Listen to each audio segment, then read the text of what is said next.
Hey, what's up? I got some more lore content for you guys. I wanted to update my beginner guide from around 6 months ago, since a few big changes have happened since then. If you are a new player and don't know where to begin, feeling overwhelmed by all the menus, or you want some quick tips to get a jump start on other new players, then this video is for you. Hello, my name is Tempo. I've hit Master Tier every season since the beta, even hitting rank 1 multiple times on the North American ladder, and I will be your guide to Legends of Runeterra.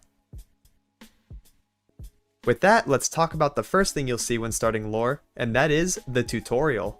Overall, I think that lore's tutorial is really solid. It does a good job at teaching you the basics of the game, and really showing players how to play out each match. Make sure to take your time and read all the tips, and you should have a good understanding of the game flow after the 4 tutorial games.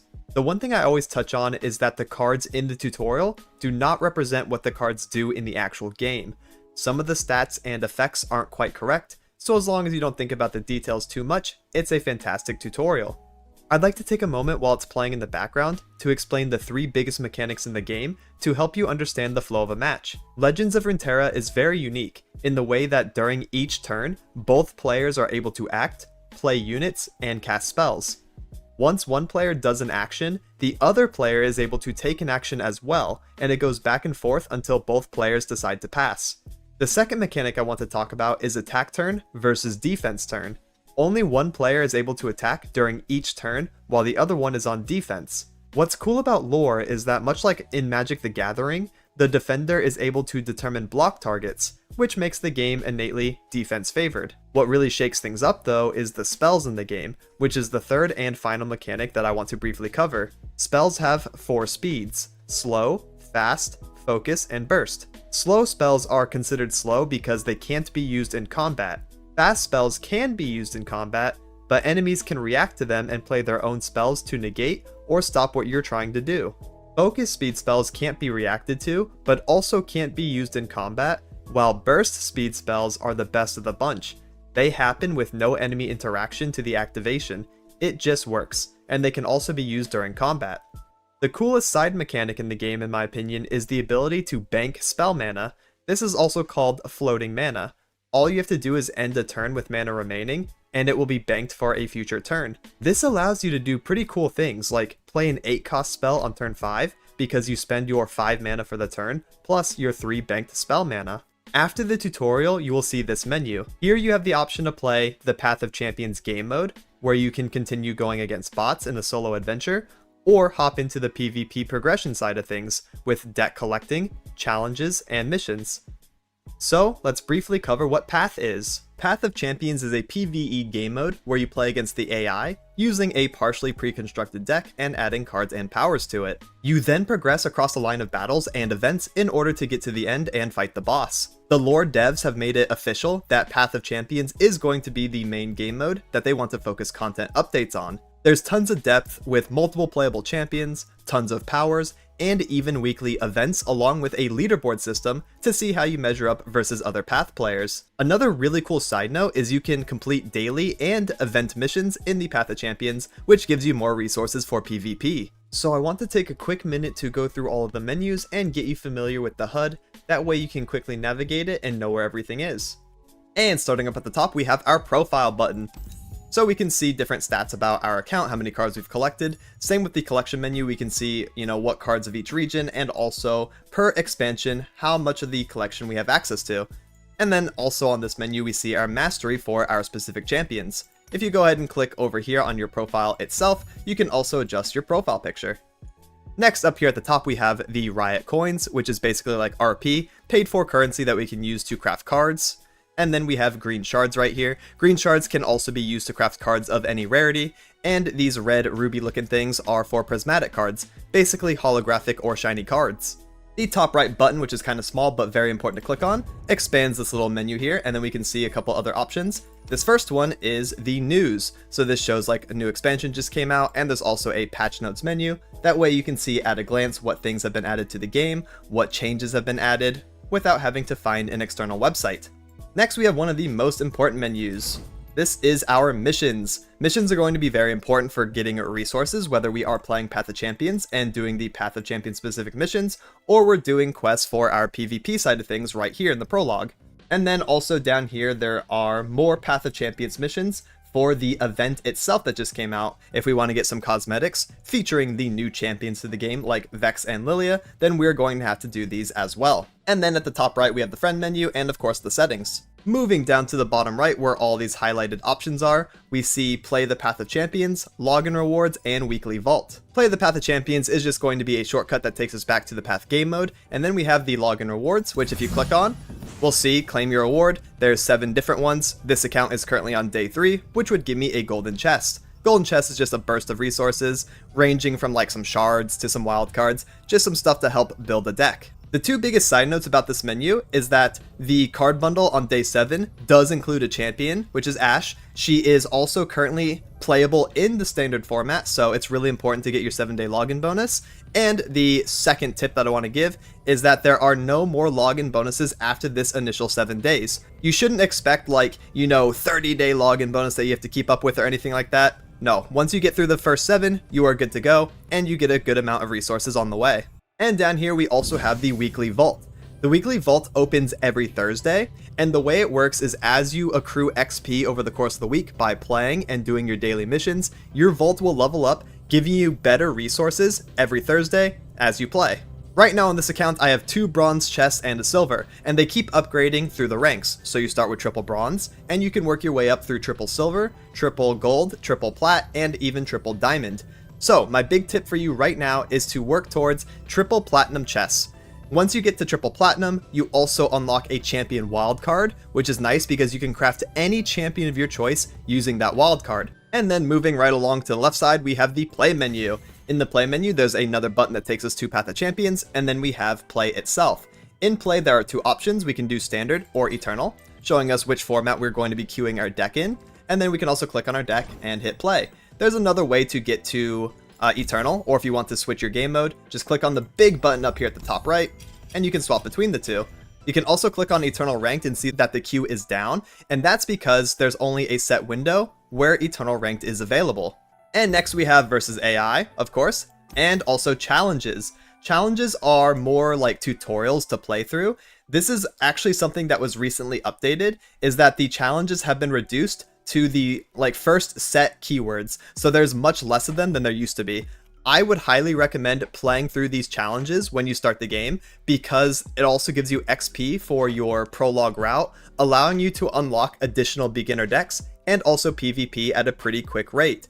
And finally in this menu we have the leaderboard. More on this later, but you can basically see the top players, how much LP they have, and you can even check their deck and import it into your collection. Then in the collection menu, we can see our deck collection, of course, our card collection here, available skins for purchase, same with boards, same with guardians, these are all cosmetic, same with card backs, more cosmetic options, and to round it out, emotes. And finally, we have the rewards menu. Now this is going to be the most important thing to look at when you are a new player in Legends of Runeterra. As you play games and get XP from the missions, you will progress along this route on the bottom. Along this route, you will get extra pre-built decks, chests with random rewards, and also the ability to play PvP. I get a lot of questions about, I just started the game, I can't play versus players yet, help, what's going on? All you have to do is play a few AI games with whatever pre-built deck you want, and you will naturally unlock PvP. And continuing on after that, you will finish the PvP introduction road and be introduced to region roads. Alright, I hopped on another account that has region roads unlocked, that way I can explain the menus. So at the top left, if you click on the change region button, you can see all the regions in Legends of Runeterra. If you go ahead and click on any of them, you can also hit the activate button, and then you'll be playing on that region road. Basically, all this means is as you're playing games and doing missions, you are unlocking Bilgewater themed cards. You can also scroll and see what rewards are available for you. So as you're playing and doing missions, you will unlock these one after another. So here are some quick tips for region roads. The main thing to consider is what region you want to build a deck for next. That way you can unlock cards from that region, especially champion cards. Some of the regions will have this green hue at the bottom of the box, as you can see with Bilgewater, and this means I will unlock these cards at a faster rate than the other regions. For example, Bandle City does not have this hue. So I would recommend doing all of the boosted XP routes that have the green aura, that way you can unlock cards as quickly as possible. Another rapid fire quick tip about region roads that I always recommend checking out is stopping at the champion capsule of each region. The first champion capsule appears at around, I think, the 8th spot in, and that way you can get a champion for that region and then swap to another one and try to get to the champion capsule of that one. That way you can unlock a variety of champions as fast as possible, as those are the hardest cards to acquire in Legends of Runeterra. And we also have the store menu. Here's the Emporium. Another quick tip, the Emporium is a recently added mechanic to Legends of Runeterra. If you are a returning player, you definitely want to see this. So the Emporium hosts some extra cosmetics that are shown to you that have expired. Basically cosmetics you cannot get anymore and are from previous expansions and expansion passes. So for example, if you did not play during the Star Guardian event, but you still want these Star Guardian cosmetics, sometimes they will appear in this shop on a rotation and you can pick them up. Next we have the Featured tab. The Featured tab has some pre-built decks and also some cosmetics whenever an expansion comes out. For the most part, I would avoid these. I get questions very often of, should I buy the pre-builts? And for the most part, I would say no, they're very expensive. This is like $30 or something like that. The only ones I'd recommend are the ones that have a starter discount. We have Poros here, and we also have Elites. Now these are definitely a pretty good bargain if you're just getting into the game and you want to buy more pre-built decks and play more than what you're given from the tutorial. I would recommend checking the shop often and seeing if there's any starter discounts. And the last quick tip that I have for this section concerns the missions that you get once you unlock PvP.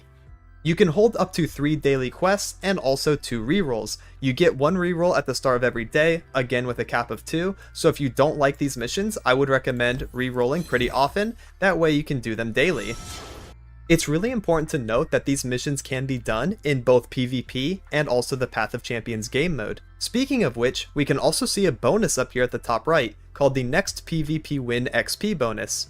You get 3 of these per day, so I highly recommend hopping on and getting 3 wins daily. That way you can maximize your XP gain on top of doing your missions. So here's where the secret side note comes in. This bonus also exists for Path of Champions, so if you play and win 3 Path of Champions matches, you will get the extra XP as well as if you did 6 of your daily wins. Therefore, it is heavily advised to do a mix of PvP and Path of Champions content. The next topic that I want to cover is the difference between the Standard and Eternal formats. Standard, as the name implies, is the normal way to play the game. It is the primarily supported game mode for balance changes and also competitive play. However, a lot of cards are not playable in this format. Think of it like the Yu-Gi-Oh! Ban list. Some cards were deemed too powerful or too restrictive for future card designing, so they got what's known as rotated out of Standard. This has created a second format for players to try, which is known as Eternal, where all cards can be played, creating a massive playground where crazy combos can flourish that normally can't be done in Standard. This has caused Eternal to be the more for fun and casual game mode. There's a website that lists all the champions and other cards that have been rotated. It even has pictures, so you can see at a glance which ones are not playable in the Standard format. The link to this website will be in the description below. That way you don't accidentally craft a deck that can't be played in Standard. I mainly cover Standard decks on this channel, so make sure to sub to stay up to date on what the best decks are. To give more information about rotation, there was a recent article covering what to expect for the rest of the year. The link to the article will be in the description below, but to sum it up, we're going to have the current PvP meta for a few months, and in August, we're going to get another rotation instead of a new card expansion. The rotation will swap cards from Standard and Eternal in order to freshen up the game. Also, during certain windows after this August update, only one ranked queue mode will be up at a time, so when Eternal Ranked is available, Standard Ranked will not be available. This is a new format to keep queue times low and allow players to get in and out of game as quickly as possible. Depending on game health, this will probably change in the future, but I wanted to make sure this video is as up to date as possible for you guys. Here's a quick tutorial on how to import decks for new players. Go to the description of any video and copy the deck codes onto your clipboard if you're on PC. Open the lore client, go to collection, and then click on import deck once you have a code. Name it something and then click import so you can start working towards completing your decks as you get resources. If you're on mobile, click on the website link and find the copy deck code button. Open the lore app and it's the same process. There are a couple of ways to collect decks within the client itself as well. The first way I briefly touched on earlier, but if you go to the play menu and then the leaderboard tab, you can click on Inspect and Import Deck to yoink what the top players of the server are using. You can even name the deck before you import it. The other way is a recently added feature that happens during the post-game of a match. You are shown a screen where you can inspect and yoink the deck of your opponent that you just played. This is a great menu to see what cards were in the opponent's deck, and even borrowing it for yourself if you liked what they cooked up. And the final big topic that I want to cover and give some quick tips about is crafting your own deck. So you'll want to go to Collection, Decks, and then click on New Deck. And here we have the crafting menu. The most important part of the crafting menu is actually at the top. Starting from the right, we have the search bar, which you can use to type in specific keywords and things like that, which cards have in common with each other. Then we have standard or eternal filter. This is really important. Make sure you are on standard if you want to play in that format, and eternal if you want to play in that format. That way you don't accidentally craft a deck for the wrong format. And next we have the region filter. That way you can pick 2 different regions so you can start building a deck. Next we have owned and all cards and incomplete. Usually you want to be on owned or all cards. Owned is for when you don't have a lot of resources and you just want to build a deck with the cards that you already have. The all cards tab will show you all cards that you have access to in those regions. Keep in mind that since you don't own them, you will have to craft them. And then we have another filter button. This is a really important one. I don't know why it's so small, but this way you can filter between different card types, rarities, mana costs, and even the set that they were released in. Alright, so let's say for example I want to build a dragon deck. Because dragons are pretty cool, I'm going to type in the dragon keyword, and then we can see all the cards that we have access to. All you have to do is left click to add it to your deck, and it goes on the left side. And since I put in Shyvana and Aurelion Sol, our dragon champions, it automatically filters us to Demacia and Targon, which is super convenient. From here, the main thing you want to look at are the little blips underneath the cards. The unfilled blips are basically showing you have 3 cards in your collection, but none of those are in the deck yet. Once you add them to the deck, the blips will fill. The last thing to look at are the completely unfilled blips. So that means I don't have copies of those cards in my collection. I only have 1 unfilled and then 2 that are completely gone. So if I try to click 1, it will add it to the deck. Any more, and we will get a warning saying we don't own this card, but we can continue building anyways and then just craft and add them later. So that's basically how to navigate the deck creating, but how do we craft cards? So let's go ahead and click on one of the cards that we're missing, and then it pulls up this menu for us. It says we can craft extra copies of this card, since we only have 1 of 3, with riot coins, green shards, or a purple wild card. Wild cards are this currency up here that you can use to craft any card of that type. For example, I could craft 33 common cards if I wanted to, 2 rares, and only 1 epic. The green shards are used to craft a card of any type. It's like a global currency. Because of this, I would recommend using the green shards on your champions and also sometimes your epics. Do not use your green shards on commons or rares because you will often get wildcards to fill out those slots and you don't want to waste your premium resource on those. And then there's a little side menu down here that says prismatics, so we can use our red essence to make our card shiny, or we can also spend real money. I'd recommend using the shiny essence whenever you get it. The red rubies are usually like an end of season reward, so if you hit diamond, then you get some extra red essence and you can make your decks nice and shiny.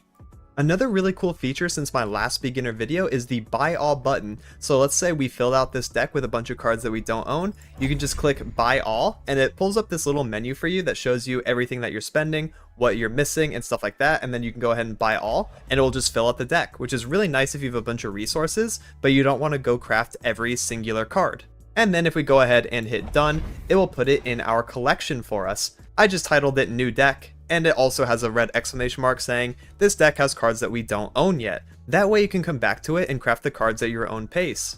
And here are some rapid fire quick tips to round out the video. Legends of Runeterra heavily rewards you for playing a few games multiple days in a row, rather than a ton of games in one day. So for brand new players, here is your daily regimen. Hop on and claim your login bonus. Take a quick glance at your missions and then do 3 Path of Champions battles to get your daily win XP before switching on over to PvP until you get 3 more wins over there. Finish up any lingering missions while being in your region road of choice, and you'll naturally gain massive resources over the course of a month or 2. Make sure to log in every Thursday and get your weekly vault, ideally hitting your triple platinum chests. Also, make sure to play every single one of your pre-built decks you get early, that way you can see which cards you like, and also find out your playstyle. The decks offer a wide range of champions and strategies, so it's important to try them all. Also, if you're unsure about how to play one, don't feel bad if you have to play versus AI first. There's no shame in practicing and trying to understand what your deck is trying to do. You're also rewarded for doing so by being able to complete daily missions in AI. There's also a fantastic beginner guide on the Legends of Runeterra subreddit, which has tons more info to check out. I'll drop a link to that in the description below. Also, feel free to stop by my stream and ask questions. I love providing extra help whenever I can. I hope I did a good job covering the basic mechanics of the game, how to navigate the menus, explaining the difference between standard and eternal, and also giving some quick tips to help you build your collection faster than other new players. And that's it for this one. Please like and subscribe if you thought this video was informative or entertaining. It really helps me out. I'll be releasing more deck guides, meta reports, and highlights in the near future. Thank you so much for watching and have a good one. Laters!